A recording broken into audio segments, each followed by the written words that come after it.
Hi friends, ఎలా ఉన్నారు? I'm Shashank Paloju, impact motivational trainer. General గా మనం ఒక పని చేయాలన్నా, ఒక నిర్ణయం తీసుకోవాలన్నా కానీ దానికి సెల్ఫ్ కాన్ఫిడెన్స్ అనేది వైటల్ రోల్. అంటే మన బాడీకి బ్లడ్ ఎంత అవసరమో, మన జీవితంలో ఎదగడానికి, మనం కొన్ని నిర్ణయాలు తీసుకోవడానికి మనకు సెల్ఫ్ కాన్ఫిడెన్స్ అనేది కూడా చాలా అవసరం.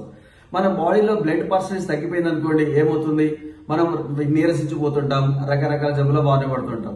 అట్లాగే మన లోపల సెల్ఫ్ కాన్ఫిడెన్స్ లెవెల్స్ తగ్గినాయి అనుకోండి, మనం రోజు రోజుకు డౌన్ అవుతూ వస్తుంటాం. కొత్త నిర్ణయాలు తీసుకోవాలన్న ఆలోచన రానివ్వదు. నెక్స్ట్ మనలో ఎప్పుడు నిర్లిప్తత ఏర్పడుతూ ఉంటుంది. అంటే మన బాడీలో బ్లడ్ పర్సంటేజ్ తగ్గింది అని తెలుసుకోవడం కోసం రకరకాల టెస్టులు ఉన్నాయి ల్యాబొరేటరీస్ లో. అలాగే సెల్ఫ్ కాన్ఫిడెన్స్ లెవెల్స్ ఎన్నున్నవి అని తెలుసుకోవడానికి కూడా కొన్ని రకాల క్వాలిటీస్ ఉన్నవి. ఇప్పుడు ఆ క్వాలిటీస్ మీతో డిస్కస్ చేస్తాను. ఆ క్వాలిటీస్ ని బట్టి దాంట్లో మీకు ఎన్ని క్వాలిటీస్ ఉన్నాయో అంత కాన్ఫిడెన్స్ ఉన్నట్టుగా లెక్క. మీకు క్వాలిటీ 1, ఎబిలిటీ టు చేంజ్. అంటే ఒక విషయంలో మార్పు చెందాల్సి వస్తే కాన్ఫిడెన్స్ ఉన్న వాళ్ళు ఎప్పుడు కూడా భయపడరు, ఆ మార్పుకి సిద్ధంగా ఉంటారు.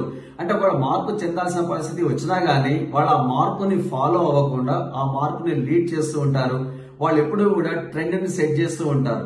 అదే కాన్ఫిడెన్స్ లేని వాళ్ళు వస్తే చేంజ్ కావడం చాలా కష్టం. ఎందుకంటే వాళ్ళ ఒక రకమైన భయం ఉంటుంది. ఏమంటారంటే దాన్ని ఫియర్ ఆఫ్ ఫెయిల్యూర్. అంటే ఈ పనికి నేను సరిపోనేమో, ఈ పని నేను చేయలేనేమో, అలా ఇలాంటి ప్రశ్నలు అన్ని కూడా మనసులో ఎప్పుడు తిరుగుతూ ఉంటాయి.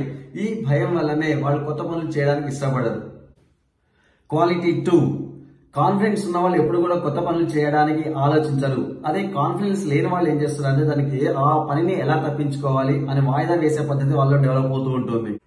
క్వాలిటీ 3, ఈ కాన్ఫిడెన్స్ ఉన్న వాళ్ళు ఎప్పుడు కూడా నలుగురితో మెప్పు కోసం, వాళ్ళ అప్రూవల్ కోసం ఎప్పుడు వెయిట్ చేయరు. వాళ్ళ పని వాళ్ళు చేసుకుంటూ వెళ్ళిపోతుంటారు.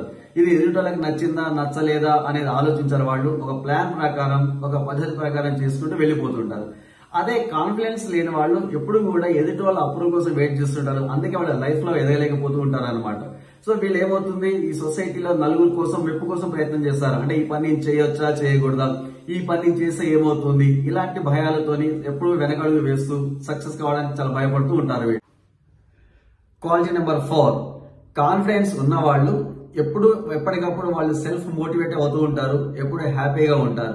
అదే కాన్ఫిడెన్స్ ఉన్న వాళ్ళు ఎక్కడ నో చెప్పాల్సిన పరిస్థితి అక్కడ నో చెప్పేస్తారు, ఎక్కడ ఎస్ చెప్పాల్సిన పరిస్థితి అక్కడ ఎస్ చెప్తారు.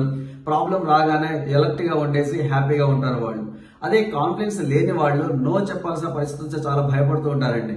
అందుకే సైకాలజిస్టులు చెప్తుంటారు, ఫస్ట్ మీరు నో చెప్పడం నేర్చుకోండి, ఆ తర్వాత మీ సెల్ఫ్ కాన్ఫిడెన్స్ దానితో అదే డెవలప్ అయిపోతుంది అనేసి. అంటే ఇప్పుడు మనం 4 క్వాలిటీ డిస్కస్ చేసాం. ఎబిలిటీ టు చేంజ్, రెండవది కొత్త పని చేయడానికి కాన్ఫిడెన్స్ ఉన్న వాళ్ళు ఎప్పుడూ భయపడరు. మూడవది ఎదుటి వాళ్ళ అప్రూవల్ కోసం కాన్ఫిడెన్స్ ఉన్న వాళ్ళు ఎప్పుడూ ప్రయత్నించరు.